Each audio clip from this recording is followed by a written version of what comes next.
بادشاہ کے وزیر نے اس کو کیسی کہانی سنائی جو کہ پوری زندگی ختم نہیں ہو پائے گی۔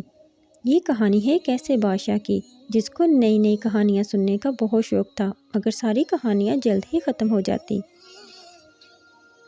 وہ ملک ملک کی سیر کرتا اور وہاں کے لوگوں سے بھی کہانیاں سنتا، مگر کچھ کہانیاں 10 دن، کچھ 15 دن اور کچھ 20 دن جلد ہی ختم ہو جاتی۔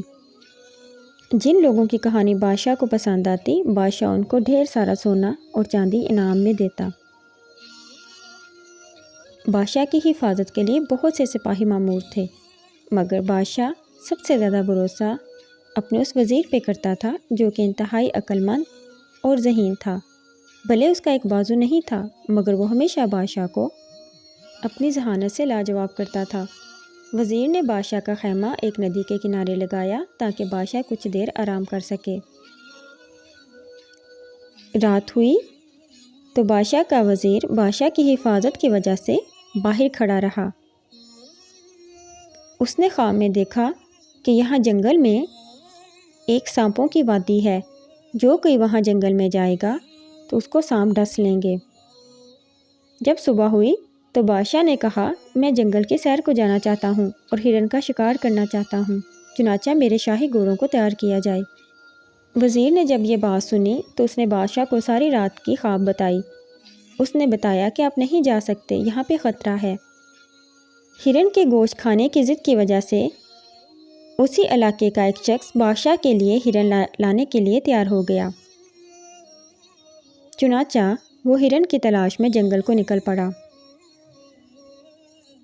شروع میں تو سب بالکل ہی مناسب تھا اور ٹھیک تھا، حالات بالکل مناسب تھے، لیکن اچانک سے اس نے دیکھا کہ وہ سانپوں کی وادی میں جا پہنچا ہے۔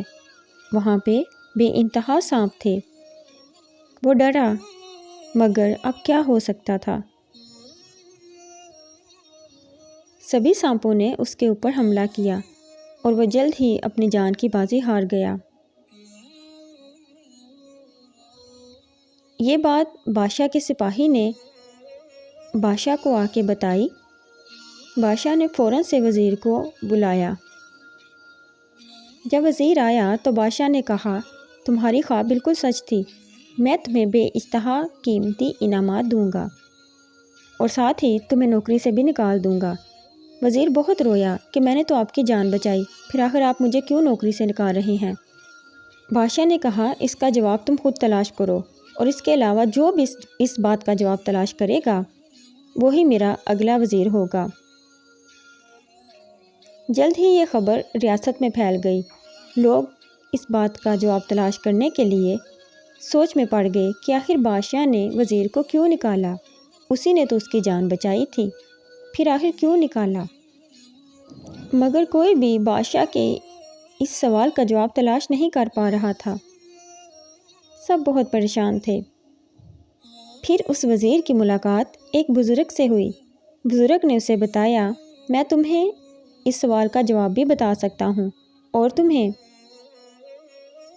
دنیا کی سب سے لمبی کہانی کے بارے میں بھی بتاؤں گا۔ تم آج رات مجھے ملنا۔ بادشاہ نے تمہیں اپنی حفاظت کے لیے رکھا ہے، نہ کہ سونے کے لیے۔ اس رات چونکہ تم سو گئے تھے تو بادشاہ کی حفاظت کون کر رہا تھا؟ اس لیے بادشاہ نے غصے میں آ کے تمہیں وزارت سے بے دخل کیا ہے۔ تمہارا کام جا کے بادشاہ کی حفاظت کرنا تھا، نہ کہ خواب دیکھنا۔ آؤ میں تمہیں دنیا کی سب سے لمبی کہانی کے بارے میں بتاؤں، یہ تم جا کے بادشاہ کو سنانا اور انعام پانا۔ وہ بادشاہ کو کہانیاں سنا رہے تھے، ان میں بہت سی ڈراؤنی کہانیاں بھی تھیں، اور تو اور بادشاہ کی موت کی کہانی بھی سنائی گئی، مگر بادشاہ کو مزہ نہ آیا۔ کسی نے بادشاہ کو مزاحیہ کہانیاں بھی سنائیں اور کسی نے دکھی۔ کسی نے بادشاہ کو ایسے جنگل کی کہانی سنائی جہاں جاتے ہی سب کے سر کٹ جاتے تھے، مگر بادشاہ کو یہ ساری کہانیاں بالکل بکواس لگی اور وہ جلد ختم بھی ہو جاتی تھی۔ پھر بادشاہ کا وزیر بادشاہ کے پاس حاضر ہوا اور کہا، بادشاہ سلامت، میں آپ کو ایک ایسی کہانی سناؤں گا جو زندگی بھر ختم نہیں ہوگی۔ بادشاہ بہت خوش ہوا تو وزیر نے کہا، یہ کہانی ایک ایسی چڑیا کی ہے جو کہ دن رات دانے کی تلاش میں ادھر ادھر گھوم رہی تھی۔ ایک دن اس کی نظر ندی کے کنارے پڑے اناج پہ پڑی۔ چڑیا نے اناج سے ایک دانہ اٹھایا اور چلی گئی۔ دوسرے دن چڑیا پھر سے آئی، ایک دانہ اٹھایا اور چلی گئی۔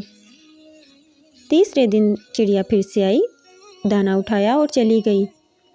بادشاہ نے کہا آگے بھی سناؤ، تو وزیر نے کہا بادشاہ سلامت، ابھی تو اس کی ایک بوری سے اناج ختم نہیں ہوا۔ جب تک چڑیا سارے دانے اٹھا کے آگے نہ لے جائے میں آپ کو کیسے آگے کچھ سنا سکتا ہوں۔ یہ سلسلہ اسی طرح جاری رہا۔ بادشاہ سمجھ چکا تھا اپنے وزیر کی ذہانت کو۔ اس نے وزیر کو بہت سا انعام دیا اور دوبارہ سے اپنا وزیر خاص متعین کیا۔ جی تو بچوں، کیسے لگی آپ کو ہماری کہانی؟ ہم اپنی ذہانت سے دوسروں کو بھی اپنا گرویدہ بنا سکتے ہیں، اس لیے ہمیشہ ہمیں سوچ سمجھ کے فیصلہ اور بات کرنی چاہیے۔